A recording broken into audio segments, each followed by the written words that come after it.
It's me Simpa Moni and welcome to back to my another new vlog video. এটা একটা কোরবানির vlog video. আমরা সব সময় চাঁদ রাতে যাই, বাট এবার অনেক লেট হয়ে গেছে, কিছু কেনাকাটা আসলো, তার জন্য আমরা সারাক্ষণ বাইরে আসছিলাম। দেন সন্ধ্যার পর আসলাম এন্ড ভাবলাম সবাই মিলে 2টা বাজে যাই। আমি রেডি হয়ে গেছি, বাট আজকের আউটফিটটা তোমাদেরকে একটু দেখাই নাই কারণ ভিডিও করি। ফাইনালি আমি গাড়িতে উঠে বললাম দেখো কতটা পরিমাণ অন্ধকার। দেন আস্তে আস্তে সকালও হতে চলেছে, সূর্য উঠে গেছে, তোমরা দেখতেই পাচ্ছ। আর আমার তো একদমই মনে ছিল না এই ব্যাগটা দেখাবো, অ্যান্ড আমি কি দেখাবো, ব্যাগটা তো কালো আর আমি রাতে এসেছি আর দেখানো সম্ভব না। তার জন্য ভাবলাম এখন একটু ফর্সা হয়েছে, তার জন্য তোমাদেরকে একটু দেখাই। অ্যান্ড ফাইনালি আমি আমার বাসায় পৌঁছে গিয়েছি।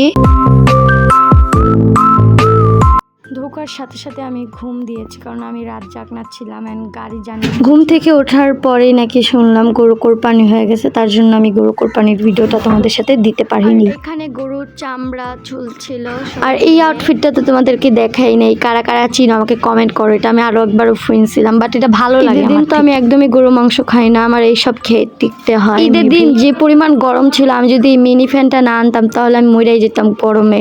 আর এই ফ্যানটা তো বড় ফ্যানটা বাতাসে লাগে না, আমার ছোট ফ্যানটায় বেশি বাতাস লাগে, তার জন্য 2টা মিলায় বাতাস খাইতেছি আমি। দেন আর কোনো ভিডিও হয় নাই, তো আমি ডাইরেক্ট চলে গেছি আমার ফুপ্পিদের বাসায়। ফুপ্পিদের বাসায় যদি ব্লগ চাও তোমরা কমেন্ট করো। Bye bye.